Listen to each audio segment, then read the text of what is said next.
نحمده ونستعينه ونستغفره ونعوذ بالله خرشید سقاش سینه سوزن ما بلغ العلا بكماله كشف الدجى بجماله حسنت جميع خصاله صلوا عليه सूरत यूसुफ बेदारी हिकमत लुक़मान इमाम क़ारिए क़ुरआन बारी है दिले शादिमान मा बलगल उला बिकमालिही कशफद दुजा बिजमालिही हसनत जमीअ खसालिही হাজার হাজার মুসলমান নর নারী কোরআনে কারীমের তাফসীরের মাহফিলে চট্টগ্রাম প্যারেড ময়দানে 5 দিন ব্যাপী কোরআনুল কারীমের তাফসীরের আজকের এই দ্বিতীয় দিবসে তোমার দরবারে কয়েকবার দরুদ ও সালাম পড়ে আমরা হাত তুলেছি। মেহেরবানি করে দরুদ ও সালাম টুকুন সোনার মদিনায় নবী পাকের রওজা মোবারকে পৌঁছে দাও। হায় আল্লাহ তাআলা, এ মাহফিলের আয়োজন যারা করেছেন আর শোনার জন্য যারা এসেছেন, কিয়ামতের দিন মুসিবতের সময় এ মাহফিল সকলের জন্য নাজাতের জরিয়া বানিয়ে দাও আল্লাহ। ইয়া রব करम तू अगर करे वो बात दे जुबां को जो दिल पर असर करे। रब्बना तक़ब्बल मिन्ना इन्नका अंतस समीउल अलीम व तुब अलैना इन्नका अंतत तव्वाबुर रहीम। سبحان ربك رب العزة عما يصفون وسلام على المرسلين الحمد لله رب العالمين।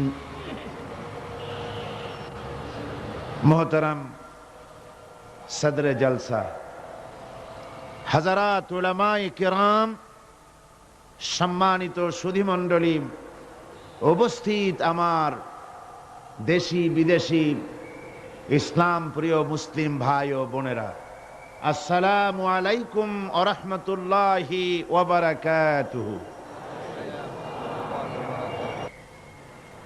बिस्मिल्लाहिर रहमानिर रहीम। وإذ قال عيسى ابن مريم يا بني إسرائيل إني رسول الله إليكم مصدقا لما بين يدي من التوراة ومبشرا برسول يأتي من بعد اسمه أحمد فلما جاءهم بالبينات قالوا هذا سحر মুবিন। সাদাকাল্লাহুল আযীম। আল্লাহ পাক বলছেন, স্মরণ করো সেই সময়ের কথা যখন ঈসা আলাইহিস সালাম, মারইয়াম পুত্র ঈসা, তিনি বলেছিলেন, হে বনি ইসরাইল, ইন্নী রাসূলুল্লাহি ইলাইকুম মুসাদ্দিকান লিমা বাইনা ইয়াদাইয়া মিনাত তাওরাত। আমি আল্লাহর পক্ষ থেকে তোমাদের জন্য রাসূল হয়ে প্রেরিত হয়েছি এবং আমার পূর্বে নাজিলকৃত তাওরাতের সত্যতা বিধানকারী হিসেবে আমি নাজিল হয়েছি। ওয়া মুবাশশিরাম বিরাসূলিন ইয়াতি মিন বা'দি ইসমুহু আহমদ, আর আমি সুসংবাদদাতা সেই রাসূলের যিনি আমার পরে আসবেন, যার নাম হবে আহমদ। ফালাম্মা জাআহুম বিল বাইয়িনাতি ক্বালু হাযা সিহরুম মুবিন, আর প্রকৃতপক্ষে যখন তিনি স্পষ্ট দলিল নিয়ে, প্রমাণাদি নিয়ে যখন তাদের সামনে এলো, তারা বলল এটা তো সুস্পষ্ট প্রতারণা বা সুস্পষ্ট এক প্রতারক। এ হচ্ছে আয়াতে কারিমার শাব্দিক তর্জমা। অর্থাৎ ঈসা আলাইহিস সালাম একথা বলতে চাইলেন। আল্লাহ পাক বলছেন, মারইয়াম পুত্র ঈসা বলেছেন, যে আমি কোনো নতুন রসুল নই, ইন্নী রাসূলুল্লাহি ইলাইকুম, আমি তোমাদের কাছে রসুল হিসেবে প্রেরিত হয়েছি। এ কথার দ্বারা তিনি বুঝাতে চান যে আমি কোনো নতুন অথবা কোনো অভিনব নবী নহি। এ নবুয়তের সিলসিলা আগের থেকে চালু হয়েছে, তার এক ধারাক্রম, তার এই ক্রমধারায় আমিও একজন নবী হিসেবে পৃথিবীতে এসেছি। আর আমি তাওরাতের প্রত্যাখ্যানকারী নই, আমি তাওরাতের সত্যতা ঘোষণাকারী হিসেবে এই পৃথিবীতে এসেছি। পয়গম্বরদের নিয়ম হচ্ছে চিরকাল তারা আগের পয়গম্বরের দাওয়াতের স্বীকৃতি দিয়েছেন, দাওয়াতকে তারা অস্বীকার করেন নাই। আগের পয়গম্বরের দাওয়াতকে তারা স্বীকৃতি দিয়েছেন, বলেছেন। আর দ্বিতীয় অর্থ হচ্ছে যে আমার সম্পর্কে যে আগামনী বাণী শোনানো হয়েছে সেই তারই বাস্তব রূপ নিয়ে আমি পৃথিবীতে এসেছি, আমার সাথে বিরোধিতা করার কোনো যুক্তি নাই। কিন্তু বনী ইসরাইলেরা হযরত ঈসা আলাইহিস সালামের দাওয়াত গ্রহণ না করে তার উল্টোটাই করল। তারা কি করল? তারা হযরত ঈসা আলাইহিস সালামকে আল্লাহর পুত্র বানিয়ে ছাড়ল।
সেই আল্লাহ পাকের গোলামি জীবনের সকল ক্ষেত্রে করো, এ কথা বলে দিয়েছেন হযরত ঈসা আলাইহিস সালাম।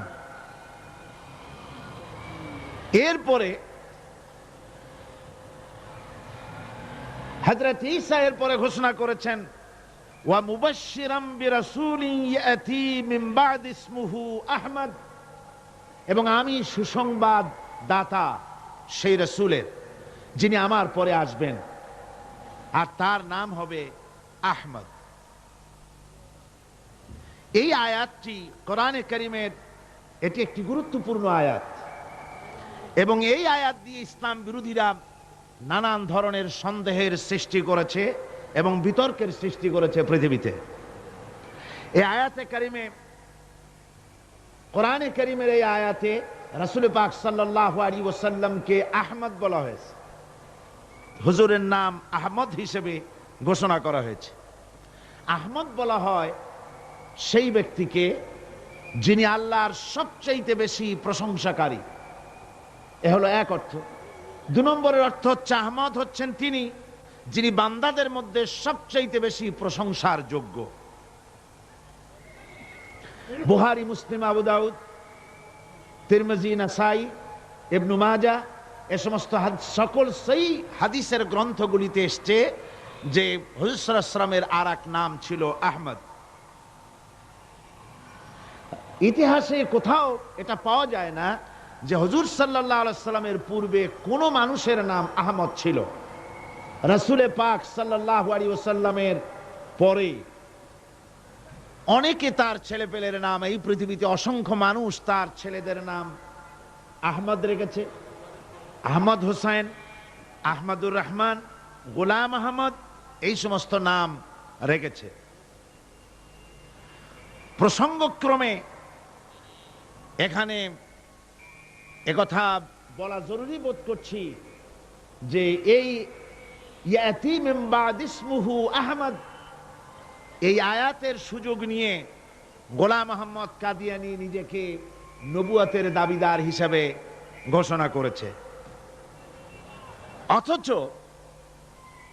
মুহাম্মদ সাল্লাল্লাহু আলাইহি ওয়াসাল্লামের পরে পৃথিবীতে আর কোন নবী আসবে না। আল্লাহ পাক কোরআনে কারিমে পরিষ্কার বলেছেন, মা কানা মুহাম্মাদুন আবা আহাদিম মির রিজালিকুম ওয়ালাকিন রাসূলুল্লাহি ওয়া খাতামান নাবিয়্যিন। মুহাম্মদ সাল্লাল্লাহু আলাইহি ওয়াসাল্লাম তোমাদের কোন পুরুষদের পিতা নন, আর তিনি হচ্ছেন আল্লাহ পাকের রাসূল, আর নবুয়তের নবীগণের ধারাবাহিকতা সমাপনকারী হচ্ছেন তিনি। খাতাম শব্দ কোরআনে কারিমে বিভিন্ন অর্থে এসেছে। এর এক অর্থ হচ্ছে মোহর, এক অর্থ হচ্ছে মুখ বন্ধ করা, এক অর্থ হচ্ছে সিল। এরকম বিভিন্ন অর্থে কোরআনে কারিমের মধ্যে খাতাম শব্দ এসেছে। যেমন এক জায়গায় এসেছে ওয়ায়ুসকাউনা মির রাহিকিম মাখতুম, অর্থাৎ জান্নাতি লোকদেরকে উত্তম ভাবে মুখবন্ধ শরাব পান করতে দেওয়া হবে, যার মুখ বন্ধ থাকবে। খিতামুহু মিস্ক, তা থাকবে মিস্ক দিয়ে, মিস্কের সিল লাগানো থাকবে। এখানে সিল এবং মোহর হিসেবে খিতাম শব্দকে ব্যবহার করা হয়েছে। আবার সূরা ইয়াসিনের ভিতরে এই খাতাম শব্দ ব্যবহার করা হয়েছে মুখ বন্ধ করে দেওয়া হিসেবে। আল ইয়াউমা নাখতিমু আলা আফওয়াহিহিম ওয়া তুকাল্লিমুনা আইদিহিম ওয়া তাশহাদু আরজুলুহুম বিমা কানু ইয়াকসিবুন। কিয়ামতের দিন আল্লাহ রাব্বুল আলামিন মুখ বন্ধ করে দেবেন কাফেরদের, বেঈমানদের মুখের উপরে মোহর লাগিয়ে দেবেন, সে আর কথা বলতে পারবে না। এখানে খাতাম মুখ বন্ধ করা হিসেবে এ শব্দ এখানে এসেছে। অন্য আয়াতে এসেছে খাতামাল্লাহু আলা কুলুবিহিম, আল্লাহ তাদের অন্তঃকরণের ভিতরে মোহর লাগিয়ে দিয়েছেন, এখানে মোহর হিসেবে এসেছে। আর মা কানা মুহাম্মাদুন আবা আহাদিম মির রিজালিকুম ওয়ালাকিন রাসূলুল্লাহি ওয়া খাতামান নাবিয়্যিন, এখানে খাতাম শব্দ এসেছে সমাপনকারী হিসাবে, অর্থাৎ নবুয়তের যে ক্রমধারা চলে আসছিল হযরতে আদম আলাইহিস সালাম থেকে, সেই নবুয়তের ক্রমধারা মুহাম্মদ সাল্লাল্লাহু আলাইহি ওয়াসাল্লামকে দিয়ে সমাপন করা হয়েছে। হুজুরের পরে পৃথিবীতে আর কোন নবী আসবেন না, পরিষ্কার কথা। হুজুর সাল্লাল্লাহু আলাইহি ওয়াসাল্লাম বলেছেন, তিনি বলেছেন যে একটা বিল্ডিং, সেই ইমারতের একটা জায়গায় একটা ইট নাই। এই অবস্থায় লোকেরা বিল্ডিং এর সৌন্দর্য বর্ণনা করতেছে, তারপরে বলতে গিয়ে বলছে এইখানে যদি ইটটা পরিপূর্ণ হতো তাহলে এই বিল্ডিং এর সৌন্দর্য বাড়ত। হুজুর সাল্লাল্লাহু আলাইহি ওয়াসাল্লাম বলছেন নবুয়তের ইমারতের সেই ইটখানা, শেষ ইটখানা আমি, যে আমাকে দিয়ে নবুয়তের ইমারতকে আল্লাহ পাক পরিপূর্ণ করে দিয়েছেন। সুতরাং আমার পরে আর কোন নবী আসবে না।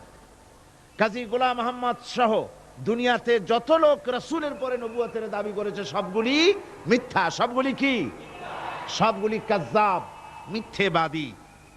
এই পৃথিবীতে নবী আসার কারণ তিনটা হতে পারে। নবী আসার জন্য যত কারণ আমরা লক্ষ্য করেছি তার মধ্যে তিনটি কারণ প্রধান।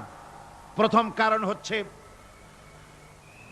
এক, প্রথম নবীর শিক্ষা বিলুপ্ত হয়ে গেছে, নতুন করে সেই শিক্ষা পেশ করার প্রয়োজন, তাই নতুন একজন নবীর দরকার। আপনারা বলেন রাসূল পাক সাল্লাল্লাহু আলাইহি ওয়াসাল্লামের কোনো হেদায়েত, তার কোনো শিক্ষা বিলুপ্ত হয়েছে? তার একটি বাণীও কি পৃথিবী থেকে মুছে গিয়েছে? একটি বাণীও মুছে যায়নি, একটা কথাও দুনিয়া থেকে মুছে যায়নি। সুতরাং নতুন নবীর কোনো প্রয়োজন নাই। 2 নম্বরে, প্রথম নবীর শিক্ষা বিশেষ এক জাতির জন্য ছিল, অন্যান্য জাতির জন্য তার শিক্ষা নাই। এই জন্য অন্যান্য জাতির উদ্দেশ্যে নতুন একজন পয়গম্বরের প্রয়োজন। আপনারা বলুন, রাসূল পাক সাল্লাল্লাহু আলাইহি ওয়াসাল্লামের শিক্ষা শুধু মুসলমানের জন্য না তাম পৃথিবীর মানুষের জন্য? সুতরাং দ্বিতীয় কারণও প্রয়োজন হলো না পৃথিবীতে নবী আসা। তৃতীয় কারণ হচ্ছে, নবীর শিক্ষা এই পৃথিবী থেকে রাসূল পাক সাল্লাল্লাহু আলাইহি ওয়াসাল্লামের শিক্ষা পরিপূর্ণভাবে তিনি দুনিয়ার মানুষের সামনে দিয়েছেন। তার শিক্ষা অপূর্ণ নয়, শিক্ষাও পূর্ণাঙ্গ। কাজী পূর্ণাঙ্গ এই শিক্ষাকে আবার ঝালাই করার জন্য নতুন কোন নবী এই পৃথিবীতে আগমনের কোনো প্রয়োজন নাই। রাসূল পাক সাল্লাল্লাহু আলাইহি ওয়াসাল্লাম কোনো বিশেষ জাতির জন্য নবী হয়ে আসেননি। অন্যান্য নবীরা ছিলেন বিশেষ জাতির জন্য। প্রত্যেক নবী তার গোত্রের জন্য এসেছেন। কোরআনে কারিমে বলা হয়েছে, নূহ আলাইহিস সালামকে ওয়ালাকাদ আরসালনা নূহান ইলা কওমিহি, আমি নূহ আলাইহিস সালামকে তার কওমের জন্য পাঠিয়েছি। শুআয়ব আলাইহিস সালামকে মাদিয়ানবাসীদের জন্য পাঠিয়েছি। কিন্তু হুজুর সম্পর্কে কথা বলা হয়নি যে আমি মুহাম্মদ সাল্লাল্লাহু আলাইহি ওয়াসাল্লামকে এই পৃথিবীতে কুরাইশদের জন্য পাঠিয়েছি, এমন কথা বলা হয়েছে? বলা হয়নি। আল্লাহ রাব্বুল আলামিন মুহাম্মদ সাল্লাল্লাহু আলাইহি ওয়াসাল্লাম সম্পর্কে বলেছেন, ওয়ামা আরসালনাকা ইল্লা কাফাতান লিন-নাসি বাশীরাও ওয়া নাযীরা। আমি আপনাকে, আল্লাহ বলছেন, আমি ও নবী আপনাকে तमाम পৃথিবীর মানুষের জন্য সুসংবাদ প্রদানকারী এবং ভীতি প্রদর্শনকারী হিসেবে পাঠিয়েছি। শুধুমাত্র এই পৃথিবীর কোন একটি জাতির জন্য আপনাকে পাঠানো হয় নাই। আল্লাহ পাক নবীকে বলেছেন, আপনি বলুন, কুল ইয়া আইয়ুহান নাসু ইন্নী রাসূলুল্লাহি ইলাইকুম জামিআ। হে নবী, আপনি বলুন, ও মানব সকল, আমি আল্লাহর পক্ষ থেকে তোমাদের সকলের জন্য রাসূল হয়ে এসেছি। সুবহানাল্লাহ বলে। এই অর্থে দুনিয়ার অন্যান্য পয়গম্বররা হলেন এলাকা ভিত্তিক নবী, ভাষা ভিত্তিক নবী, আর মুহাম্মদ সাল্লাল্লাহু আলাইহি ওয়াসাল্লাম হচ্ছেন বিশ্ব নবী। জোরে বলেন, রাসূল কি নবী? আরো জোরে বলুন, কি নবী? আর সেই জন্যই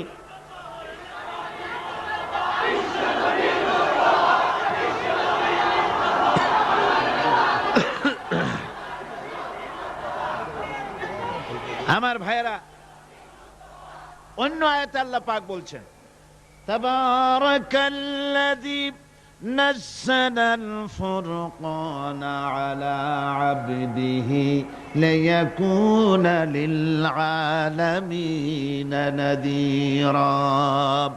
অতীব বরকতশালী সে আল্লাহ রাব্বুল আলামিন, যিনি তার বান্দার উপরে ফুরকানকে অবতীর্ণ করেছেন, যাতে করে তিনি বিশ্ববাসীকে সুসংবাদ দিতে পারেন এবং ভীতি প্রদর্শন করাতে পারেন।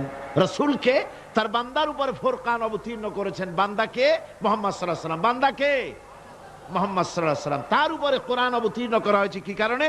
লিয়াকুনা লিল আলামিন নাযীরা, যাতে করে বিশ্ববাসীকে তিনি সতর্ক করে দিতে পারেন, পরকাল সম্পর্কে, আল্লাহ সম্পর্কে হুঁশিয়ারি করে দিতে পারেন পৃথিবীর মানুষগুলিকে। এরপরে অন্য আয়াতে আল্লাহ পাক রাসূলকে বলছেন, ওয়ামা আরসালনাকা ইল্লা রাহমাতান লিল আলামিন। নবী হে, আমি আপনাকে সমগ্র সৃষ্টি জগতের জন্য আমি আপনাকে করুণার মূর্ত প্রতীক করে পাঠিয়েছি। সুবহানাল্লাহ। আপনি করুণার মূর্ত প্রতীক। সমস্ত সৃষ্টি জগতের জন্য আমি আপনাকে আমার দয়া হিসাবে, করুণা হিসাবে পাঠিয়েছি। হুজুর সাল্লাল্লাহু আলাইহি ওয়াসাল্লাম বলেছেন, বুইসতু ইলাল আহমারি ওয়াল আসওয়াদ, আমি সাদা কালো জাতি ধর্ম বর্ণ বিশেষে সকলের জন্য আমি নবী হিসাবে এসেছি। হুজুর আলো বলেছেন, কানান নবিয়্যু ইউবাসু ইলা কওমিহি খাসসা ওয়া বুইসতু ইলান নাসি আম্মা। বুখারী ও মুসলিম, বুখারী মুসলিমের হাদিসে এসেছে রাসূল পাক সাল্লাল্লাহু আলাইহি ওয়াসাল্লাম বলেছেন, দুনিয়ার সমস্ত পয়গম্বরেরা এসেছেন নিজের কওমের জন্য, আর আমি এসেছি গোটা পৃথিবীর সকল মানুষের জন্য নবী হয়ে। সুবহানাল্লাহি ওয়া বিহামদিহি। সুতরাং মুহাম্মদ সাল্লাল্লাহু আলাইহি সাল্লাম হচ্ছেন বিশ্বনবী, তারপরে আর কোন নবী এই পৃথিবীতে আসবে না। আর কোন নবী আসবেন? এই পৃথিবীতে আর কোন নবী আসবেন না। হুজুর সাল্লাল্লাহু আলাইহি সাল্লাম অন্য হাদিসে বলেছেন, তিরমিজি শরীফের হাদিসে এটা এসেছে, ক্বালা রাসূলুল্লাহ সাল্লাল্লাহু আলাইহি ওয়াসাল্লাম আন্না রিসালাতা ওয়ান নবুওয়া কাদ ইনকাতাত ফালা রাসূলা বাদি ওয়ালা নবুওয়া। রিসালাতের সিলসিলা কাট অফ হয়ে গিয়েছে, আমার পরে আর কোন নবী আসবে না, আমার পরে আর কোন রাসূল আসবে না। বাইহাকী শরীফের হাদিসে এসেছে রাসূল পাক সাল্লাল্লাহু আলাইহি ওয়াসাল্লাম বলেছেন, লা নবিয়্যা বাদি ওয়ালা উম্মাতা বাদি।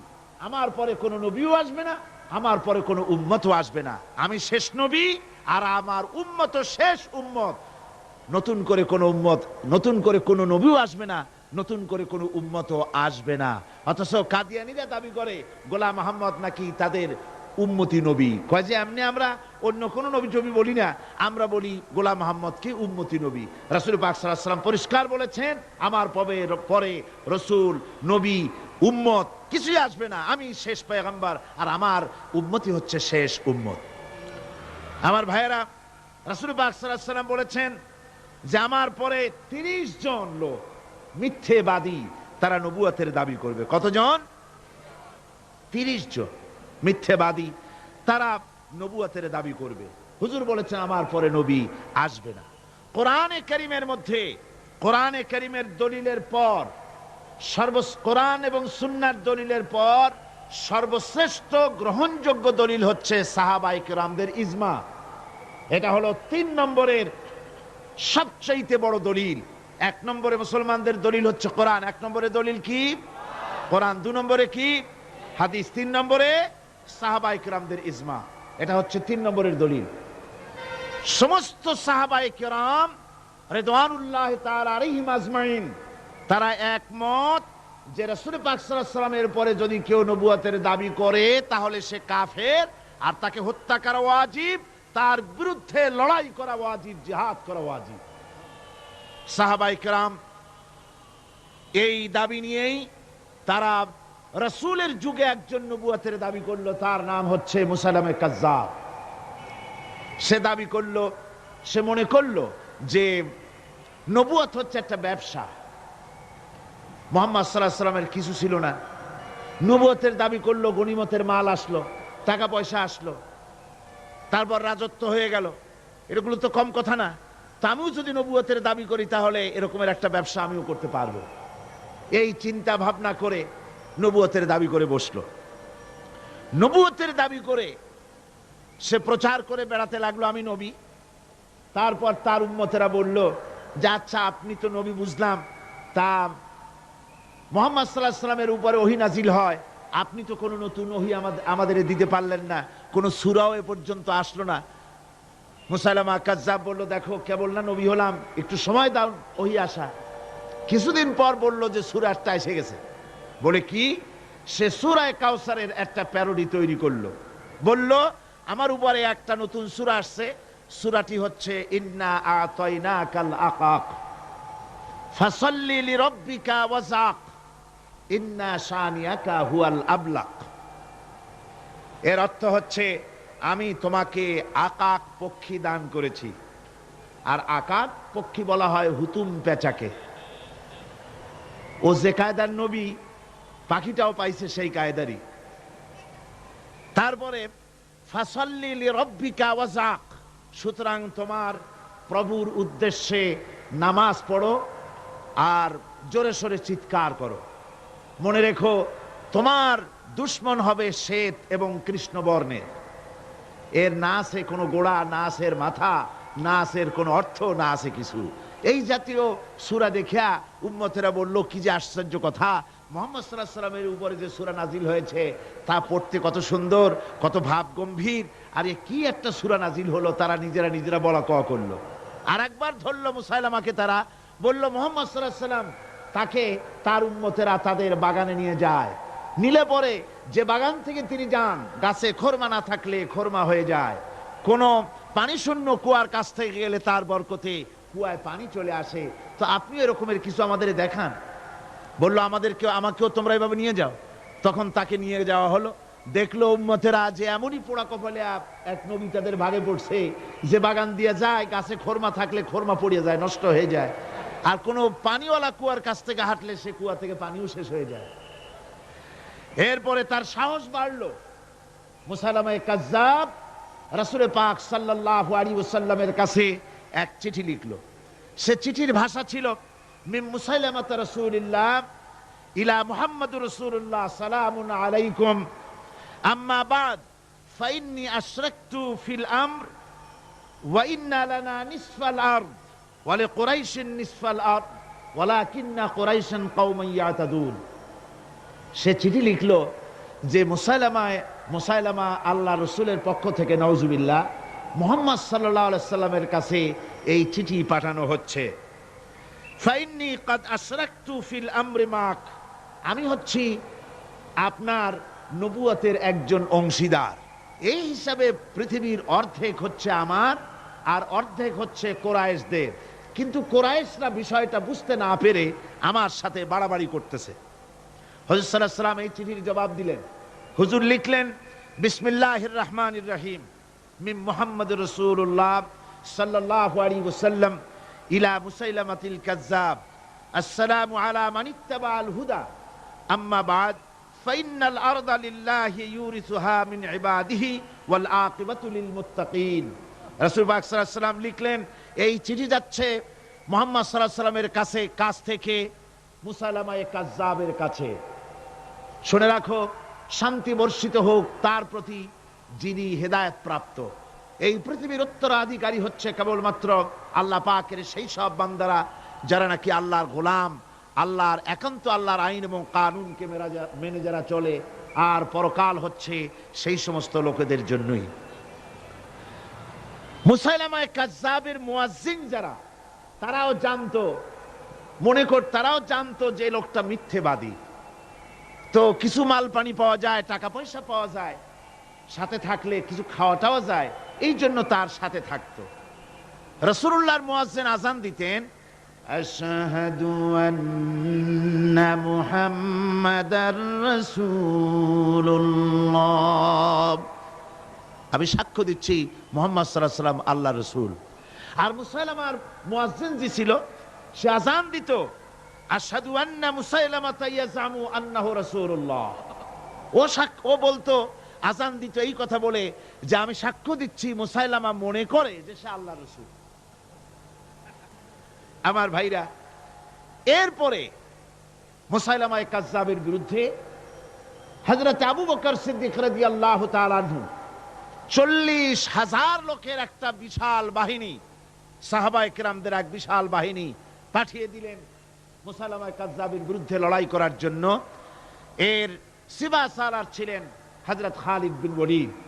এই জিহাদে যাওয়ার সময় ওয়াহশী রাদিয়াল্লাহু তাআলা আনহু, যিনি হযরত হামজা রাদিয়াল্লাহু তাআলা আনহুর কাতিল ছিলেন। হুজুর সাল্লাল্লাহু আলাইহি ওয়াসাল্লাম ফতে মক্কার দিনে সকলকে ক্ষমা করে দিয়েছিলেন, কিন্তু 5 জন নারী আর 6 জন পুরুষ সম্পর্কে বলেছিলেন এদেরকে যেখানে পাও সেখানে হত্যা করো। এর মধ্যে ওয়াহশী একজন।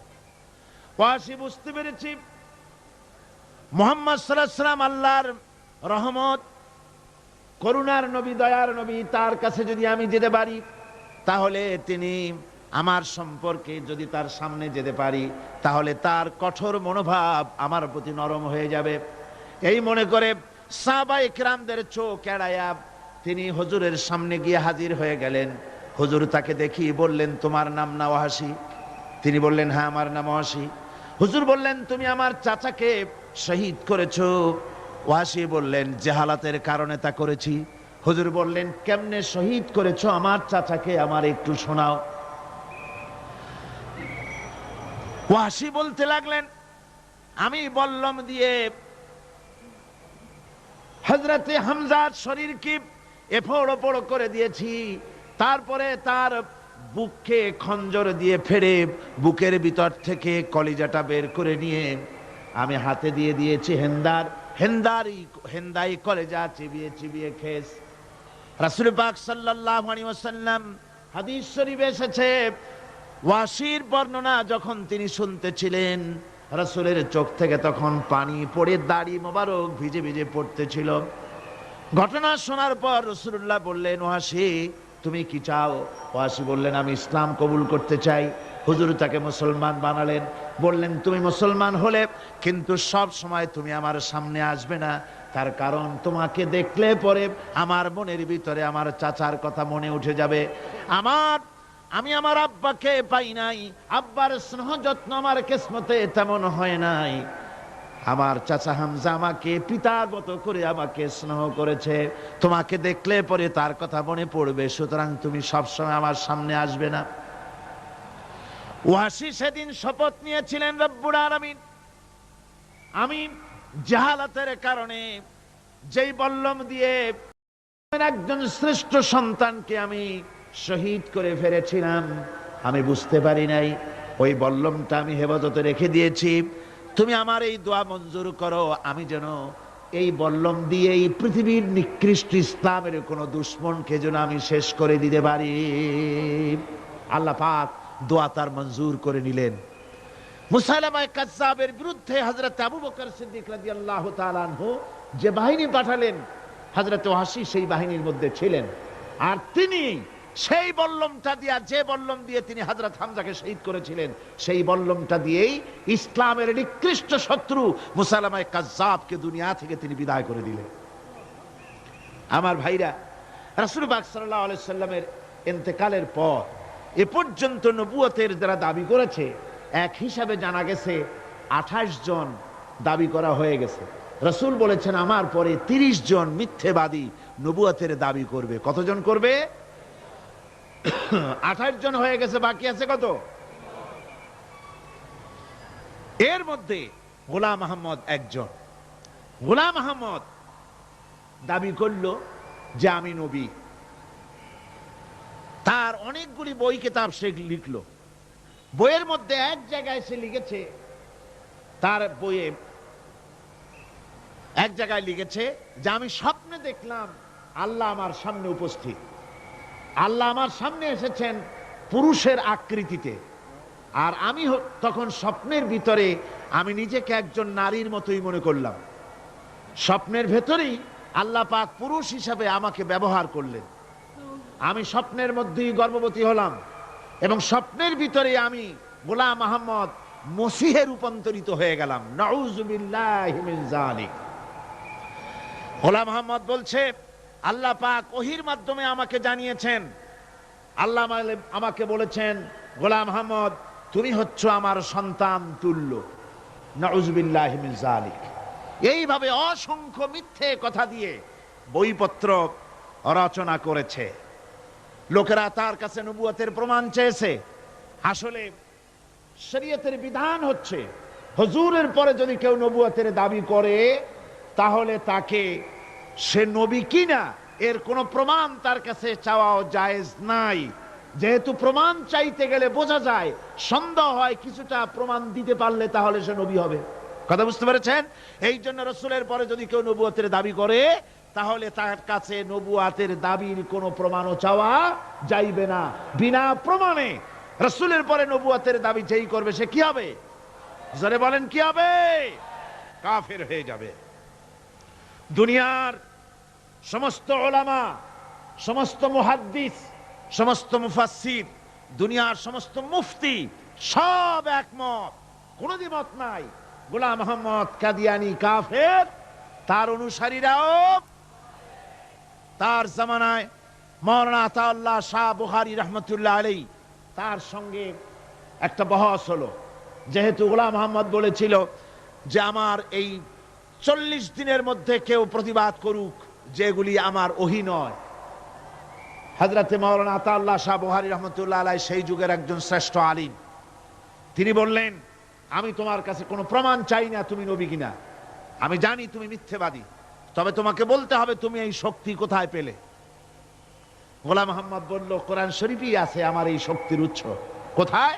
বলল যে এই যে আয়াতটা আমি আপনাদের সামনে তেলাওয়াত করেছি, ঈসা আলাইহিস সালামের ওই কথাই গোলাম মোহাম্মদ বলল যে হযরত ঈসা আমার সম্পর্কে বলেছেন, ইয়াতি মিন বাদি ইসমুহু আহমদ, আমার পরে একজন নবী আসবেন, রাসূল আসবেন, তার নাম হবে আহমদ, আমি সেই আহমদ। মাওলানা আতাউল্লাহ বুখারী বলছেন, তোমার নাম তো আহমদ না, তোমার নাম হচ্ছে গোলাম আহমদ। তার অর্থ হলো হযরত ঈসা আলাইহিস সালাম যে আহমদের কথা বলেছেন, তুমি সেই আহমদের গোলাম। গোলাম আহমদ বললেন, দেখুন আমার নামের প্রথম শব্দ গোলাম, এটা হচ্ছে আমার লকব। আমি আমার নামের লকবটা ছেড়ে দিলাম, বাদ দিয়ে দিলাম, আর ব্যবহার করব না। তাহলে তো আমি আহমদ থাকি, আপনি তো আর আপত্তি করতে পারেন না। মাওলানা বুখারী বললেন, নামের প্রথম শব্দ বাদ দেওয়া যদি জায়েজ হয়, তাহলে তোমার ফতোয়া দিয়ে আমার নামের প্রথম শব্দ বাদ দিয়া দিলাম। আমার নাম আতা আল্লাহ, নামের প্রথম শব্দ আতা বাদ দিয়া দিলাম।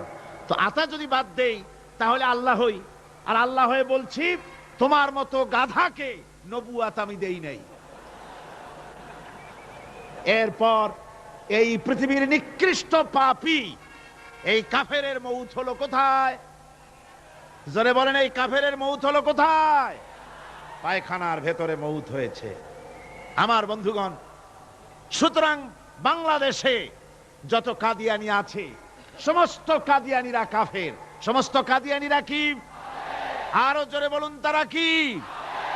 কাদিয়ানিরা মুসলমানদের গোরস্থানে, তাদের মানুষ মারা গেলে মুসলমানদের গোরস্থানে তা দাফন করে না। মুসলমানদের জানাজায় তারা কোনোদিন আসে না। মুসলমানদের কোন মসজিদে তারা নামাজ পড়তে যায় না। তারা আলাদাভাবে মসজিদ তৈরি করে মসজিদের নামে। গোলাম মোহাম্মদ কাদিয়ানির অনুসারীরা যে মসজিদ করে, ওগুলি মসজিদ নয়, এগুলি মসজিদে জেরার। এগুলি কি? মসজিদে জেরার। এগুলি কখনোই মসজিদের সম্মান পেতে পারে না। তারা কোরআনে কারীমের ব্যাখ্যা নিজেরা করেছে, নিজেরা তৈরি করেছে, যার সাথে আহলে সুন্নাতুল জামাতের হাদিসের কোনো মিল নাই, নিজেরাই করেছে। সুতরাং এই কাদিয়ানীদেরকে সৌদি আরবিয়া সহ মধ্যপ্রাচ্যের 18টি দেশ এবং পাকিস্তান সরকারও নন মুসলিম মাইনরিটি হিসাবে ঘোষণা করেছে। বাংলাদেশ সরকারের কাছে কাদিয়ানীদেরকে অমুসলিম ঘোষণার জন্য দাবি জানানো হচ্ছে দীর্ঘদিন থেকে, কিন্তু যে সরকারি আসে কর্ণপাত করে না। কাদিয়ানীদের সাথে তাল মিলিয়ে চলতে চেষ্টা করে, আর এই তাল মিলিয়ে চলার অর্থই হলো মুনাফিকি। এই তাল মিলিয়ে চলার অর্থ কি? মুনাফিকি। বাংলাদেশের সব আলেম, সব উলামা ঐক্যবদ্ধভাবে দাবি করেছে কাদিয়ানীদেরকে অমুসলিম ঘোষণা করার জন্য, কিন্তু আজ পর্যন্ত তা করা হয়নি। আজকের মাহফিল থেকেও, এই বিশাল জনসমুদ্র, আমরা কোরআনে কারীমের তাফসীরের মাহফিল থেকে দাবি জানাই সরকারের কাছে কাদিয়ানীদেরকে অমুসলিম সংখ্যালঘু হিসাবে ঘোষণা করা হোক। এ প্রস্তাবে দাবি কি আপনাদেরও? হাত উঁচু করে দেখান। রব্বানা যালামনা আনফুসানা ওয়া ইন লাম তাগফির লানা ওয়া তারহামনা লানাকুনান্না মিনাল খাসিরিন। রব্বানা লা তুযিগ কুলুবানা বা'দা ইয হাদাইতানা ওয়া হাব লানা মিন লাদুনকা রাহমাতান ইন্নাকা আনতাল ওয়াহ্হাব। আয় আল্লাহ তাআলা, হাজার হাজার মুসলমান নরনারী ঠান্ডাকে উপেক্ষা করে তোমার দ্বীনের কথা শোনার জন্য, কোরআনে কারীমের কথা শোনার জন্য এই মাঠে এসে হাজির হয়েছে। আল্লাহ, তুমি দয়া করে মেহেরবানি করে আলোচনার সওয়াবটুকুন হুজুরে পুরনূর সাল্লাল্লাহু আলাইহি ওয়াসাল্লামের রূহ মুবারকে পৌঁছে দাও। রব্বুল আলামিন, আমাদের মধ্য থেকে যাদের মা বাপ দুনিয়া থেকে জন্মের মতো বিদায় হয়ে গেছে, আল্লাহ কবরে যদি আযাব থাকে দয়া করে আযাব মাফ করে দাও। আল্লাহ, আমাদের মা বাপের উপরে তোমার রহমত নাজিল করো। রব্বিরহামহুমা কামা রব্বায়ানি সগীরা। রব্বিরহামহুমা কামা রব্বায়ানি সগীরা। হায় আল্লাহ রব্বুল আলামিন, এই মাহফিলে যত লোক আছি আমরা, কার কোন ব্যাধি আছে, রোগ আছে, আমরা তুমি ভালো করে জানো। আমাদের প্রত্যেকের ব্যাধিকে তুমি শেফায়ে আজলা দান করে দাও। اللهم حبب إلينا الإيمان وزينه في قلوبنا وكره إلينا الكفر والفسوق والعصيان واجعلنا من الراشدين ربنا تقبل منا إنك أنت السميع العليم وتب علينا إنك أنت التواب الرحيم سبحان ربك رب العزة عما يصفون وسلام على المرسلين الحمد لله رب العالمين واجعل آخر كلمتنا عند الموت لا إله إلا الله محمد رسول الله